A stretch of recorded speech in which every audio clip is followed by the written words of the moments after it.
आपके बारे में जब मैंने रिसर्च किया तो बहुत सारी चीजें होती है जब हम शुरू से शुरू करते हैं, और आपके बारे में बहुत कुछ है जो इंटरनेट पे है फिलहाल। इसलिए मेरे दिमाग में एक सवाल आया कि मैं आपसे ये पूछूं कि आपके लाइफ का सबसे ज्यादा बड़ा जो टर्निंग पॉइंट था वो क्या था? ऐसा कौन सा हाई प्रोफाइल केस पहला था आपका जिसने आपको हाई प्रोफाइल बना दिया? देखिए, जब हम हाई प्रोफाइल की बात करते हैं और टर्निंग पॉइंट की भी बात करते हैं, तो टर्निंग पॉइंट तो हमारे स्कूल के टाइम में था कि जब हम हॉस्टल रूम में रहते थे तो दोस्त मेरे पास आके कहते थे, यार ये पैसा रख ले। उस ज़माने में लॉकर तो होते नहीं थे, लोगों के बैंक अकाउंट भी नहीं होते थे बच्चों के। तो मैं हॉस्टल में रहता था, तो मैं उन पैसों को पता है कहाँ छुपाया करता था? जो हमारे स्विच बोर्ड होते हैं उसके पीछे उनको नोटों को अखबार में बांध कर उसके पीछे छुपा दिया करता था और वहीं से निकाला करता था। तो जब मैं कभी निकाला करता था तो दोस्त बोला करते थे, यार तू यहाँ क्यों छुपाता है? तो मैं कहा, यहाँ जल्दी से कोई ढूंढेगा नहीं। तो शायद वो कहीं जासूस कोई जन्म ले रहा था या कोई उसको उसका दिमाग कहीं काम कर रहा था। फिर धीरे धीरे सत्य कथाएं, मनोहर कहानियाँ ये पढ़ते पढ़ते लगा कि शायद मेरे अंदर कोई जासूस छुपा हुआ है। और ये सब सोचते हुए मैंने इसी प्रोफेशन को चुना। जब आप बोलते हो ना कि ऐसा कौन सा केस जो आपके दिमाग को हिला दे, तो सच मानिए हर केस हमारे दिमाग को हिलाता है, क्योंकि जो भी केस आता है वो किसी ना किसी के लिए बहुत पर्सनल होता है। उसकी अपनी एक प्रॉब्लम होती है। जब हम उसके सॉल्यूशंस को ढूंढते हैं तो वो सॉल्यूशन जब ढूंढते हैं तो वो हमारे लिए इतना इंपॉर्टेंट नहीं रहता, लेकिन सामने वाले के लिए उसके जो जवाब हैं वो बहुत इंपॉर्टेंट हो जाते हैं। मुझे केस याद आता है जब आप ये कहते हैं कि ऐसा कौन सा केस जो आपके दिमाग को हिला दे। हम सोचते हैं कि इन्वेस्टिगेशन हम क्या कर रहे हैं, सब्जेक्ट कौन है, क्लाइंट कौन है। नेचुरली क्लाइंट वो होता है जो हमारे पास एक समस्या लेके आया। सब्जेक्ट वो होता है जिसकी हम इन्वेस्टिगेशन करने वाले हैं। लेकिन कई बार इन्वेस्टिगेशन करते करते पता चलता है सब्जेक्ट सब्जेक्ट नहीं है, वो तो बेचारा विक्टिम है।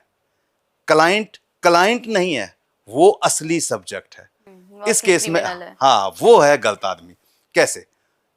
एक बुजुर्ग हमारे पास आते हैं, अप्रोच करते हैं, और ये राजस्थान की बहुत रेनाउंड फैमिली है, बहुत रेनाउंड बुजुर्ग है, नाम तो नहीं लिया जा सकता, हर चीज़ बड़ी राजस्थान की है? राजस्थान की है हर हमारी चीज़। मोस्टली ऑडियंस भी राजस्थान से देख रही है आपको। जी जी जी, तो हो सकता है कि शायद उस केस को जानते भी हों, उन्होंने सुना भी हो। तो बड़े कॉन्फिडेंशियल मैटर्स होते हैं, इसलिए हम कभी भी किसी क्लाइंट का नाम तो ले ही नहीं सकते। और यहाँ तक हम शहर का नाम भी नहीं लेते, इसलिए हमने पूरे राजस्थान को कवर किया इसके अंदर। तो राजस्थान की बहुत रेनाउंड फैमिली थी, वहाँ से वो बुजुर्ग आते हैं और मुझे बोलते हैं कि देशवाल जी आपका बहुत नाम सुना है। और तो मैंने कहा, आपने मेरा का नाम सुन लिया भाई आपने? तो कहा, सर आपको हम डिबेट्स में देखते हैं, तो वहाँ से आपका नंबर हमने गूगल से ढूंढा है और आपसे हम मदद चाहते हैं। मैं, बताइए क्या बात है? कहता, मेरे बेटे की शादी हमने 2 साल पहले की है। मैं, ओके। 2 साल पहले बेटी की शादी करी, बहुत रेनाउंड परिवार से करी। जो हमारी बहू है बहुत अच्छे घर से आती हैं, बहुत शानदार लेडी हैं, बहुत पढ़ी लिखी लेडी हैं, और बहुत अच्छी कंपनी के अंदर बहुत अच्छी सीनियर पोस्ट पर हैं। मैं, ठीक है। कहता है, 2 साल पहले शादी होने के बाद मेरा बेटा 1 साल पहले इंडिया से बाहर नौकरी की वजह से कोई उसको अच्छी कहता अपॉर्चुनिटी मिली, तो उसकी वजह से वो बाहर चला गया और शायद वो वहीं सेटल होगा। मैं, तो बहुत अच्छी बात है, बताइए प्रॉब्लम कहाँ रही है? कहता है, 8 महीने पहले मेरी वाइफ की डेथ हो गई, बुजुर्ग कह रहे हैं, और 6 महीने पहले मेरी बहू हमारा घर छोड़ के एक अलग सोसाइटी में रह रही हैं। तो मैं कहा, ये बड़ी अजीब सी बात है। क्यों? बेटा विदेश में, हाँ बहू दूसरे घर में, हाँ, और सास की डेथ हो चुकी है। सास की डेथ तो हुई। मैंने कहा, ये तो सच में बड़ी अजीब बात है, बहू को तो नहीं जाना चाहिए था ऐसे। बहू के लिए तो आप सबसे बड़े सपोर्टिंग हैंड थे, और उसके परिवार, जो उसके अपने परिवार के मायके, वहाँ भी जा सकती थी वो। कहते, नहीं, मायके इस सिटी से बहुत दूर रहते हैं और उसकी यहाँ जॉब है, तो शायद उस लिए वहाँ पे गई है। मैं, ठीक है, आप क्या चाहते हैं हमसे? कहते, मुझे शक है वो कहीं ना कहीं इन्वॉल्व है, मुझे वो एविडेंसेस चाहिए। मैं, ठीक है, इसमें इन्वॉल्व इन द सेंस किसी और के साथ किसी और अफेयर। के साथ है, अफेयर है, एक्स्ट्रा मैरिटल अफेयर जिसे हम कह सकते हैं। तो मैंने कहा, आपको ऐसा क्यों लगा? कहता है, वो 6 महीने पहले घर छोड़ के चली गई, जिसका कोई रीजन मुझे नजर नहीं आता। मैं, ठीक है, इन्वेस्टिगेशन ओपन करते हैं, देखते हैं क्या निकल के आता है। 2-4 महीने लगेंगे, जो भी फाइंडिंग्स होंगी आपके सामने रखी जाएंगी एविडेंस के साथ। हमने उस लेडी का पूरा पैटर्न समझा कि लेडी कब जाती हैं, कब आती हैं, कैसे जाती हैं, ऑफिस में क्या उनका कहते हैं रूटीन है, शाम को फिर कहाँ जाती हैं, कोई ऐसी पार्टी में जाती हैं। ये सारी रूटीन्स हमने उनके चेक करने शुरू किए, और साथ में सोशल मीडिया प्लेटफॉर्म के ऊपर उनको हर तरीके से क्रॉस चेक करना शुरू किया कि उनके कौन नियरेस्ट डियरेस्ट दोस्त हैं। उनको सबको एक फ्रेंड रिक्वेस्ट भी भेज दी हमारे डिटेक्टिव्स ने। पूरी एक टीम काम कर रही थी।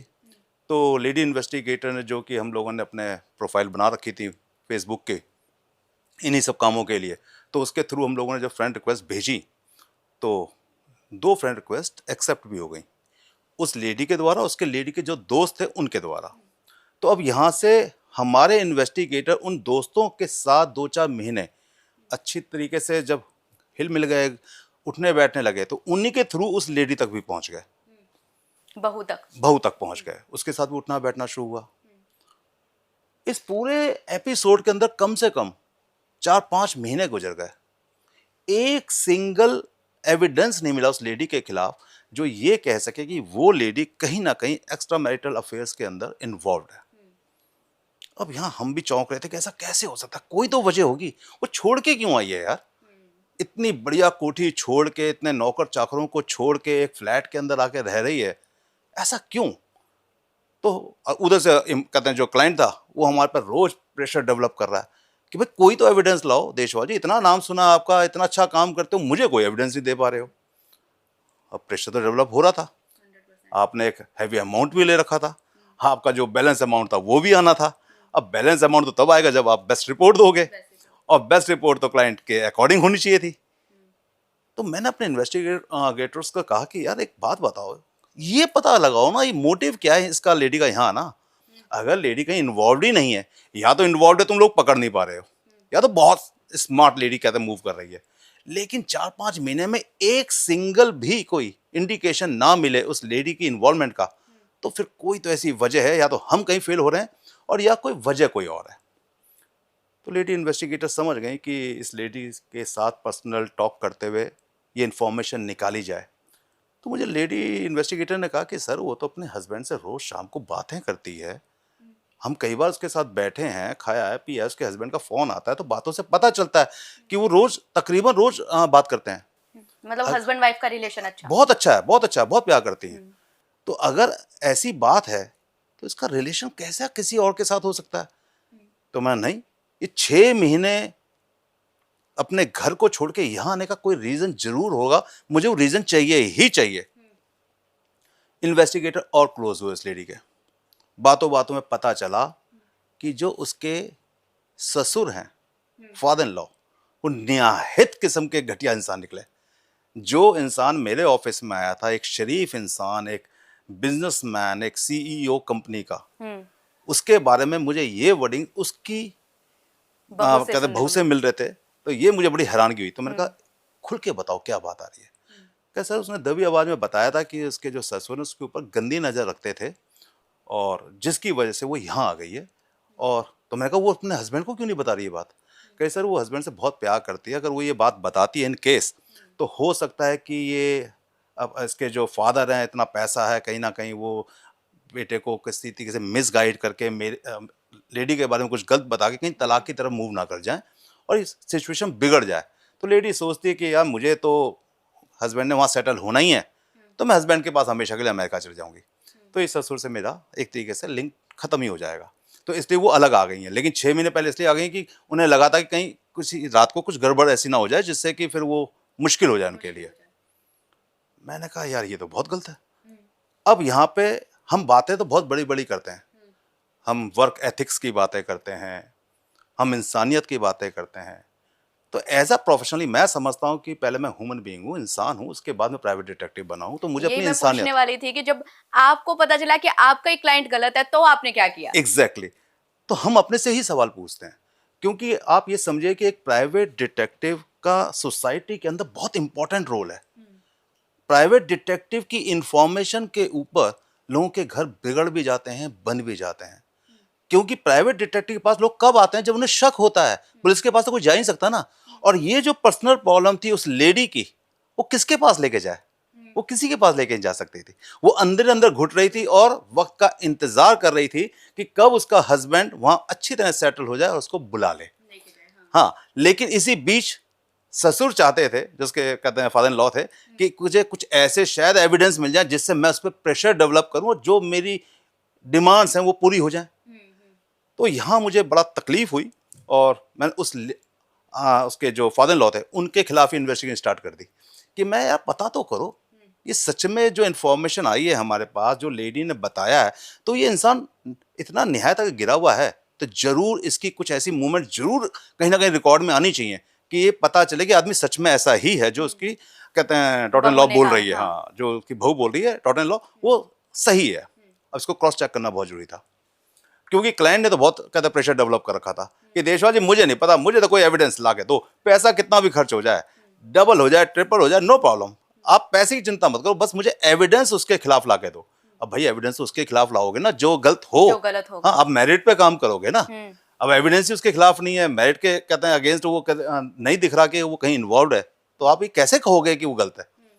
तो उस कंडीशन में जब हमने उसके फादर इन लॉ के अगेंस्ट इन्वेस्टिगेशन स्टार्ट करी, आप हैरान हो जाओगी अंशिका कि हमें पता चला कि उसके ऑफिस से 2 लेडीज ने काफी टाइम पहले यौन उत्पीड़न का केस उसके खिलाफ पुलिस में डाला था। पहले से ही उन्होंने पहले कहा। से डाला हुआ था, कंप्लेंट की हुई थी, लेकिन पुलिस ने या कह लो कि उसके रसूख की वजह से, उसके फादर इन लॉ के रसूख की वजह से, पैसे की वजह से, किसी भी वजह से वो कंप्लेंट रफा दफा हो गई।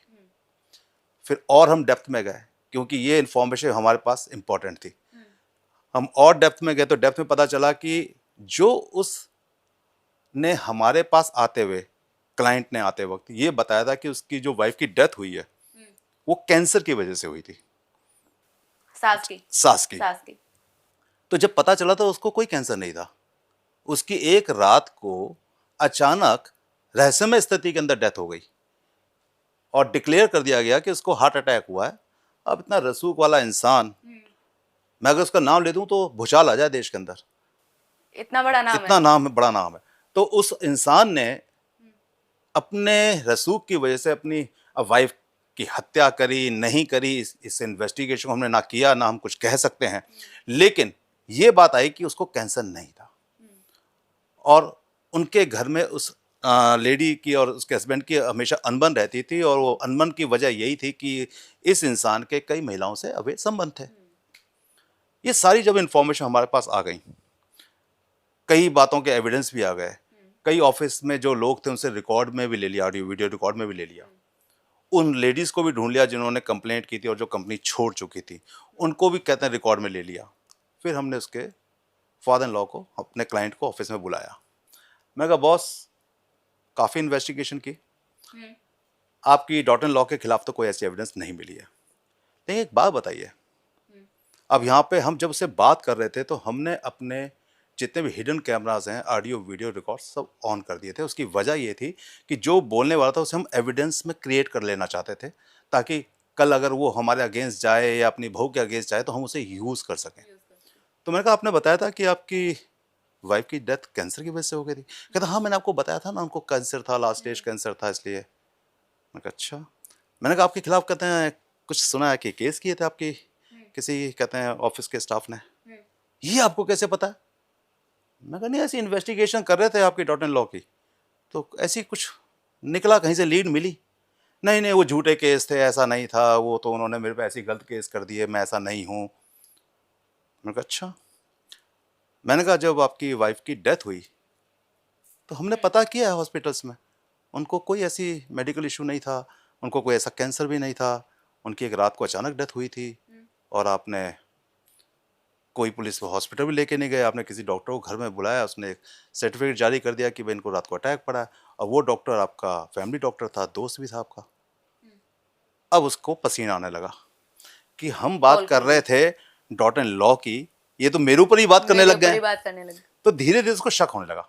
तो बोला देशवाल जी आपको तो मैंने कहा था कि आप मेरी कहते हैं बहू के खिलाफ कुछ एविडेंस लेके आए, आप मेरे इन्वेस्टिगेशन क्यों करने लगे? अब मुझे यहाँ गुस्सा आना शुरू हो चुका था। तो मैंने कहा बॉस आपको शर्म नहीं आती है? आप अपनी एज देखिए, आप अपना रुतबा देखिए, आप अपना जो आपकी बहू के साथ संबंध है उसको समझने की कोशिश कीजिए। आप क्या कर रहे हैं? क्या कलयुग इसी को कहते हैं क्या हम लोग, कि आप पूरी दुनिया को छोड़ के कहां पे नजर डाल रहे हैं, क्या कर रहे हैं, और किसके खिलाफ आप इन्वेस्टिगेशन करा रहे हैं और इंफॉर्मेशन निकालना चाहते हैं? आप चाहते थे कि एक डिटेक्टिव को यूज करके शायद कोई खुदा ना खास्ता आपको ऐसा एविडेंस मिल जाए जिसके बिहाफ पे आप अपनी बहू के साथ कुछ गलत कर पाएँ? शर्म आनी चाहिए। मैंने कहा आपने जो हमारी कहते हैं जो बैलेंस फीस है वो आप क्लियर कीजिए और आपके ऊपर अब हमारी नज़र रहेगी। आपकी जो डॉटर इन लॉ हैं, हमें पता है कि वो 6 महीने अगले या 1 साल के अंदर इंडिया से बाहर चले जाएँगे और वहाँ सेटल हो जाएँगी। हम कम से कम आपके ऊपर 2-3 साल तक नज़र रखेंगे बॉस। अगर एक इन्फॉर्मेशन भी हमें ऐसी मिल गई जहाँ आपने अपनी बहू को किसी तरीके से भी तंग किया है, तो वादा रहा आपकी जो वाइफ़ की डेथ हुई थी ना, उसकी इन्वेस्टिगेशन मैं करूँगा और वो इन्फॉर्मेशन मैं निकालूँगा। जितने भी सबूत हैं, जिन लेडीज़ के साथ आपके अफ़ेयर थे, वो सारे सबूत इकट्ठे करूँगा और इस केस को मैं ओपन कराऊँगा, ये वादा रहा आपसे।